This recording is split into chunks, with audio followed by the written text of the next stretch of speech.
अरे अरे मैडम, कहाँ जा रही हैं आप? भैया मेरा अंदर इंटरव्यू है, इसीलिए जा रही थी। इंटरव्यू? पर मैडम कंपनी तो आज बंद है, आज किसी का इंटरव्यू नहीं है यहाँ पे। बंद है? पर मुझे तो आज की डेट दी थी। आज, हाँ 4th में आज ही की डेट दी थी और यही कहा था कि 12 बजे इंटरव्यू स्टार्ट हो जाएगा। मैडम वो क्या है कि जो ओनर है ना इस कंपनी के, बड़े साहब, उन्होंने कहा था कि आज इस कंपनी को बंद रहने देना। वो उनके घर में कुछ फंक्शन है तो सारे लोग वहीं गए हैं ऑफिस, इसलिए कंपनी बंद है आज। पर कंपनी वालों को तो बताना चाहिए था ना। भैया आप अंदर जाके एक बार बात करो ना, मैं बहुत दूर से आई हूँ, मैं दोबारा नहीं आ सकती। मैडम कैसी बात कर रही हैं? अंदर जब कोई होगा तभी तो मैं किसी से बात करूंगा। और वैसे भी मैं तो मामूली सा सिक्योरिटी गार्ड हूँ, मेरे कहने से भला इतनी बड़ी कंपनी कैसे खुल जाएगी, आप खुद सोचिए। हाँ भैया मैं भी आपसे ही कह रही हूँ, ऐसा तो कुछ हो ही नहीं सकता। ठीक है मैं फिर कभी आती हूँ। जी। अच्छा मैडम जी, आप आ ही गई है तो आप मेरा एक छोटा सा काम कर दीजिए, बहुत ज़रूरी है। जी बताइए। जो गांव में ना मेरी बहन के अकाउंट में पैसे भेजने हैं। अब मैं तो बैंक जा नहीं सकता यहाँ का काम छोड़ के।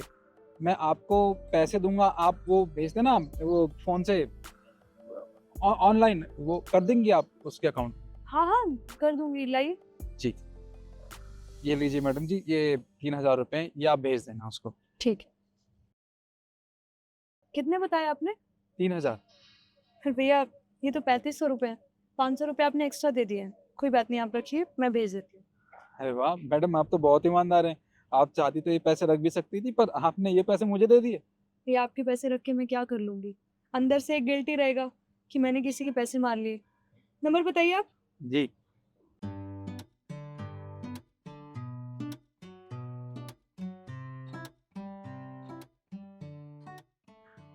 ठीक है भैया मैंने भेज दी।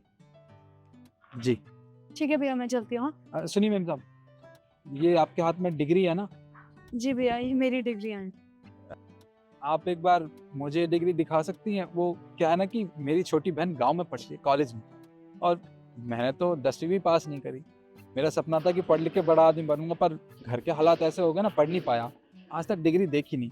पर हमारी बहन की डिग्री भी बहुत जल्दी आने वाली है, तो उससे पहले मन में एक इच्छा थी कि ये दिखती कैसी है, जरा उसको देख लूँ। तो एक बार दिखाएंगी क्या आप? हाँ हाँ देख सकते हैं आप। जी।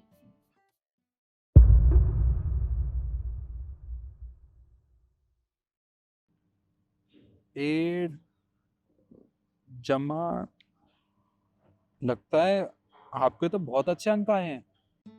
जी। वाकई में आप तो पढ़ने लिखने में भी बहुत होशियार हैं। डिग्री ऐसी दिखती है, हमें तो पता ही नहीं था। अच्छा मैडम, आप एक बात बताइए, आपके इतने अच्छे अंक आए हैं, आपने इससे पहले भी कहीं काम किया होगा ना? एक्चुअली भैया मैं अभी भी जॉब कर रही हूँ, पर वो क्या ना, जिस कंपनी में मैं जॉब करती हूँ वहाँ पे मेरी सैलरी अच्छी नहीं है, तो बस मैं अपनी जॉब को स्विच करना चाहती हूँ। इसीलिए मैं इस कंपनी में इंटरव्यू देने आई थी, पर पता चला कि कंपनी ही बंद है। अच्छा अच्छा, चलिए ये तो बहुत अच्छी बात है।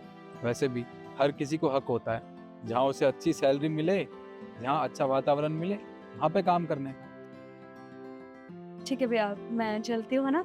जी। अच्छा मैडम, आपको परेशान करने के लिए माफ़ी चाहता हूँ। आपसे एक छोटा सा काम और था। जी बताइए। मैं जब यहाँ काम पे आ रहा था ना, तब एक छोटा सा बच्चा चश्मे बेच रहा था। उससे मैंने चश्मा ले लिया, 100 रुपये का था।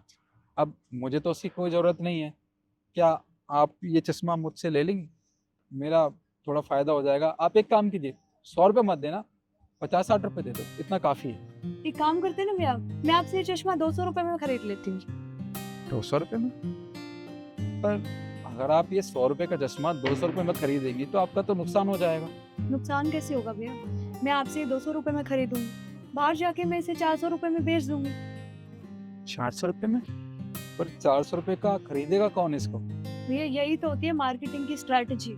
अगर मैं आपसे ये चश्मा 200 रुपये में खरीदती हूँ और बाहर जाकर ऐसे कपड़ों में मैं इसे बेचूंगी और इस चश्मे के फीचर्स में इंग्लिश में बताऊंगी ना, तो कोई भी आसानी से इस चश्मे को 400 रुपये में ले ले। तो हुआ ना मेरा फायदा? हाँ, आप तो ईमानदार के साथ साथ बहुत समझदार भी हैं। मुझे नहीं पता था कि आप इतनी समझदार भी होंगे। अच्छा तो ठीक है, आप ये ले लीजिए। सर क्या हुआ, सब ठीक है ना? आपने सिक्योरिटी गार्ड की ड्रेस पहनी हुई है, मुझे कुछ समझ नहीं आ रहा है। सब ठीक है ना यहाँ पे? एक्सक्यूज मी, आप इन्हें सर कैसे बोल रहे हैं? मतलब इन्होंने तो सिक्योरिटी गार्ड की ड्रेस पहनी हुई है। इवन मैं इस कंपनी में जा रही थी तो इन्होंने मना कर दिया कि कंपनी आज ओपन नहीं है। और आप इन्हें सर कह रहे हैं? अरे मैम, आप कैसी बात कर रहे हो? आप शायद जानते ही नहीं हो इन्हें, ये कौन है। ये हमारी कंपनी के बॉस हैं।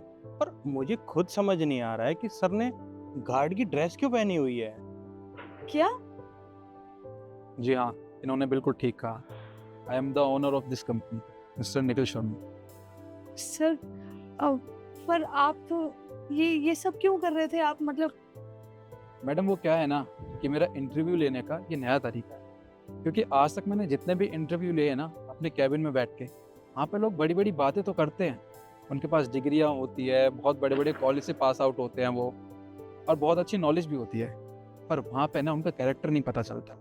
मुझे अपनी कंपनी में ऐसे बंदों की ज़रूरत है जो कि इस कंपनी को नई ऊंचाइयों तक लेके चले जाएं, क्योंकि मुझे अक्सर बिजनेस के सिलसिले से बाहर जाना पड़ता है, अदर कंट्रीज़ में जाना पड़ता है। मेरे पीछे से मुझे ऐसा बंदा चाहिए जो मेरी कंपनी को संभाल सके, और इसलिए मुझे ऐसे लोग चाहिए जो मेरे बाद मेरी कंपनी को संभाल सकें। तो बस मैंने सोचा कि क्यों ना ऐसे इंटरव्यू ले लूँ, जिससे कि स्किल्स के साथ साथ लोगों के कैरेक्टर का भी पता चल जाएगा। और आपका कैरेक्टर वाकई में बहुत अच्छा है, और आपके जैसी लड़की ना अगर मेरी कंपनी में आती है तो मेरी कंपनी को ऊंचाइयों तक ले जाने से कोई भी नहीं रोक सकता। Thank you so much sir. जी, तो मिस रिद्धि, एक काम करो, आप मुझे कल मेरे ऑफिस में आके मिलो, शार्प 9:30 है। ठीक है सर, मैं सुबह टाइम से आ जाऊंगी। तो बेस्ट ऑफ लक।